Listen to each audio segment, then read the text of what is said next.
Gran Cañón, una maravilla natural que atrae a millones de visitantes cada año. Sus paisajes son tan impresionantes que parece imposible imaginar que, entre tanta belleza, se escondan algunos de los secretos más oscuros de la historia.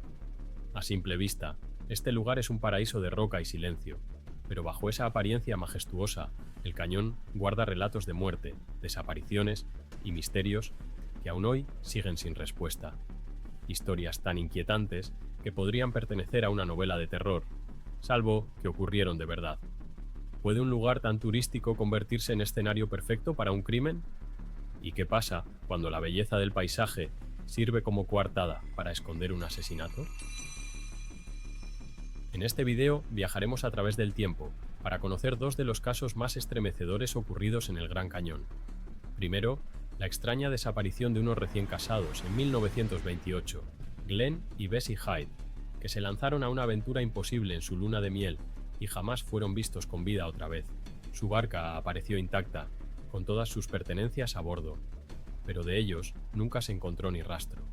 Un misterio que ha alimentado teorías por casi un siglo. Después, saltaremos al año 1993. Donna Spangler, una mujer que tenía miedo a las alturas, cayó al vacío durante una caminata con su esposo Robert. Todo parecía un accidente, hasta que se descubrió que no era la primera esposa que moría en circunstancias sospechosas. Lo que salió a la luz después reveló la verdadera cara de un hombre con un secreto aterrador. El Gran Cañón no es solo un destino turístico, es un escenario donde la belleza y la tragedia se entrelazan, donde cada paso en sus senderos puede convertirse en el último. Prepárate, porque lo que vas a escuchar no es una leyenda, ni una historia inventada para asustar. Son hechos reales que muestran que a veces los mayores peligros no están en la naturaleza, sino en las personas que parecen más inofensivas. Octubre de 1928. Estados Unidos todavía respiraba la ilusión de los años 20, una época de aventuras, de retos y de sueños imposibles. Y en medio de ese ambiente de exploración, apareció una pareja que parecía sacada de una novela romántica y trágica a la vez, Glenn y Bessie Hyde. Se habían casado apenas 6 meses antes. Glenn, un granjero de Idaho con espíritu inquieto, y Bessie, una joven de solo 22 años con aspiraciones artísticas y un deseo enorme de vivir experiencias distintas. Mientras la mayoría de recién casados elegían un viaje tranquilo, ellos decidieron que su luna de miel sería algo inolvidable: navegar los rápidos del río Colorado a través del Gran Cañón. Pero no se trataba de un viaje turístico como los que conocemos hoy. No había empresas de rafting organizando excursiones, ni chalecos salvavidas de alta tecnología. En aquel entonces, recorrer el cañón en bote era algo reservado para exploradores, aventureros extremos o expediciones científicas. Y Glenn quería más. Soñaba con batir un récord de velocidad atravesando el río, y que su esposa se convirtiera en la primera mujer en lograrlo. Con sus propias manos, construyó una embarcación de madera de 6 metros, rústica pero resistente. Equiparon el bote con provisiones, ropa de abrigo, una cámara y un diario para documentar la travesía. El 20 de octubre de 1928 zarparon. Al principio, todo parecía un sueño. El sol iluminaba las paredes del cañón y el río los llevaba hacia adelante. Se cuenta que reían, que se mojaban con las olas de los rápidos, que disfrutaban cada segundo de aquella locura. Pero con cada curva, la tensión aumentaba. Los rápidos del Colorado no perdonan errores, y menos en una barca casera. Durante semanas avanzaron entre corrientes peligrosas, sorteando rocas gigantes y olas que podían volcar la embarcación en segundos. Aún así, lograban seguir adelante. El último registro de que estaban vivos se dio en noviembre, cuando conocieron al fotógrafo del cañón, Emery Kolb. Él incluso les tomó una foto antes de que continuaran su viaje. Fue la última vez que alguien los vio con vida. Días después, Glenn y Bessie debían haber llegado a California. Nunca aparecieron. Alarmado, el padre de Glenn organizó una búsqueda desesperada. Aviones, rescatistas, exploradores, todos se sumaron al operativo. Finalmente, el 19 de diciembre se encontraron la barca en el río, encajada entre unas rocas. Y lo más inquietante, estaba intacta. Dentro estaban sus pertenencias, la comida ordenada, la ropa seca y el diario de Bessie con sus últimas anotaciones. Todo parecía indicar que la pareja simplemente había desaparecido en el aire. A partir de ese momento, el caso se convirtió en uno de los misterios más famosos del Gran Cañón. ¿Qué les había ocurrido? Una teoría decía que un accidente los lanzó al agua en un rápido traicionero. Sin embargo, si así hubiera sido, era lógico pensar que sus cuerpos o alguna prenda hubieran aparecido río abajo. Pero nada. Otra teoría, mucho más oscura, sostenía que había un problema en la relación. Algunos testigos aseguraron que los vieron discutir. ¿Y si uno de los dos asesinó al otro y luego huyó del cañón? La sospecha se centró sobre todo en Bessie. Se decía que ella, cansada de un matrimonio opresivo, pudo haber matado a Glenn y escapado para empezar una nueva vida. Décadas más tarde, esa teoría cobró fuerza cuando una mujer anciana aseguró ser Bessie Hyde. Lo confesó durante un viaje en bote por el cañón, relatando que había asesinado a su esposo y huido. Pero los investigadores comprobaron que todo era mentira. Aquella mujer solo era una psicóloga retirada que disfrutaba inventando historias. La leyenda no terminó ahí. Años después, al revisar la casa del fotógrafo Emery Kolb, encontraron un esqueleto con un disparo en el cráneo. Algunos creyeron que era Glenn y que Kolb había estado involucrado en un crimen. Sin embargo, los análisis descartaron esa posibilidad. El misterio seguía vivo. Y como si fuera poco, surgió otra sospecha. Una famosa aventurera llamada Georgie Clark resultó tener el acta de matrimonio de los Hyde escondida en su casa, junto con un arma. ¿Era ella realmente Bessie bajo una nueva identidad? Nunca se pudo probar, pero alimentó aún más el mito. Con los años, las historias crecieron, mezclando verdad con rumor. Hoy, casi un siglo después, la desaparición de Glenn y Bessie sigue siendo un enigma sin resolver. No hay cuerpos, no hay pruebas concluyentes, solo preguntas que se repiten. ¿Fue un accidente? ¿Fue un crimen? ¿O fue un escape planeado?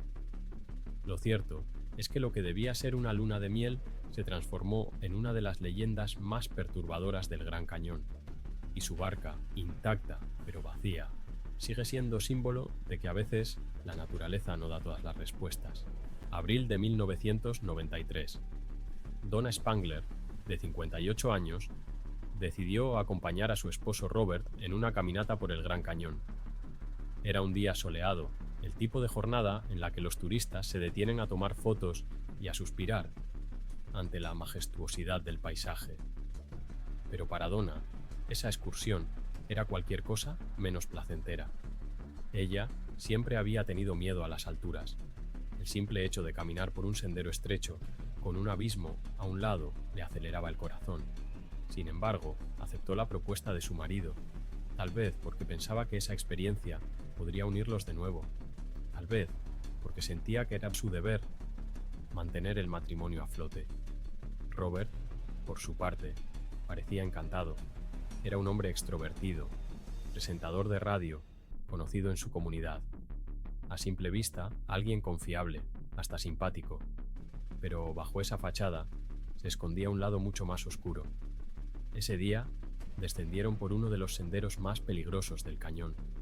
El sol caía a plomo, la tierra se desmoronaba bajo sus botas y cada paso era un recordatorio de lo frágil que puede ser la vida en ese lugar. Donna avanzaba con cautela, respirando hondo, intentando controlar el miedo. Robert la animaba con palabras tranquilizadoras, hasta que de pronto ocurrió lo inevitable. Según la versión oficial, Robert se giró un instante para ajustar su cámara. Cuando volvió la vista, Donna ya no estaba. Un grito desgarrador resonó en el valle. Su esposa había caído al vacío. Robert corrió a pedir ayuda. Los guardabosques organizaron una búsqueda y hallaron el cuerpo de Donna a más de 50 metros de profundidad.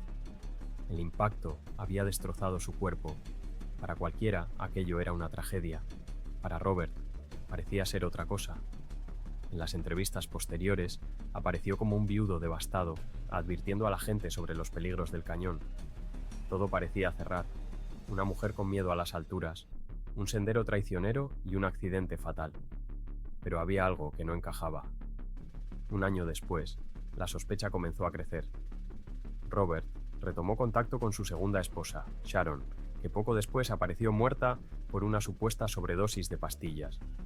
Casualmente, él cobró un seguro de vida de $20.000, y entonces los investigadores empezaron a atar cabos. No era la primera ni la segunda, sino la tercera mujer que moría bajo la sombra de Robert. Su primera esposa, Nancy, y los dos hijos de ambos habían muerto en 1978, en lo que se catalogó como un aparente suicidio de la madre. Según el informe oficial, Nancy mató a sus hijos y luego se disparó.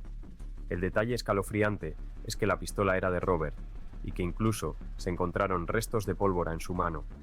Pese a todo, el caso fue cerrado como homicidio-suicidio, y Robert quedó libre de sospecha.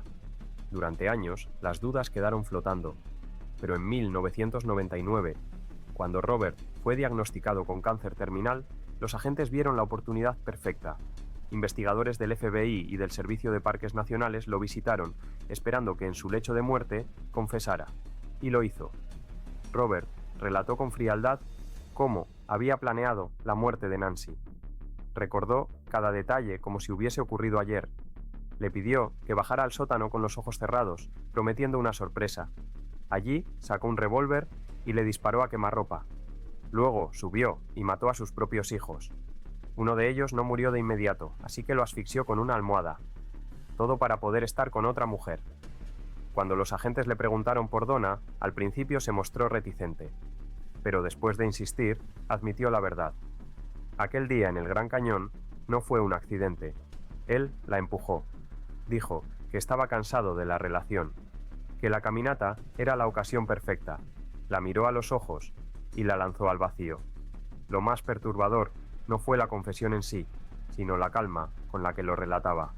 No había remordimiento ni lágrimas, solo la satisfacción de un hombre que finalmente se quitaba un peso de encima. Con esas declaraciones, Robert quedó desenmascarado como un asesino serial. Durante décadas había logrado engañar a todos, vecinos, autoridades, incluso a sus propias esposas. Pero en el fondo, lo que realmente disfrutaba era el poder de decidir sobre la vida de otros y salirse con la suya. Fue condenado a cadena perpetua, sin posibilidad de libertad condicional, pero no llegó a pasar demasiado tiempo en prisión. Murió, poco después, consumido por el cáncer. La historia de Donna Spangler demuestra algo aterrador. El Gran Cañón puede ser usado como la coartada perfecta para un crimen. Entre sus acantilados es fácil hacer que un asesinato parezca un accidente, y más inquietante aún, nos recuerda que a veces los verdaderos monstruos no son los paisajes hostiles, sino las personas que parecen más normales. Robert había convertido su vida en una sucesión de engaños, muertes y mentiras. Y si no hubiera enfermado, probablemente habría seguido engañando a todos.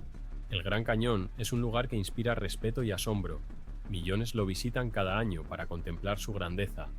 Pero detrás de esa belleza hay historias que nos recuerdan lo frágil que es la vida y lo aterrador que puede ser el ser humano.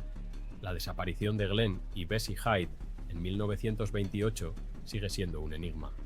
Su bote intacto, sus pertenencias ordenadas y la ausencia de pruebas concretas han convertido su caso en una de las leyendas más inquietantes de Estados Unidos.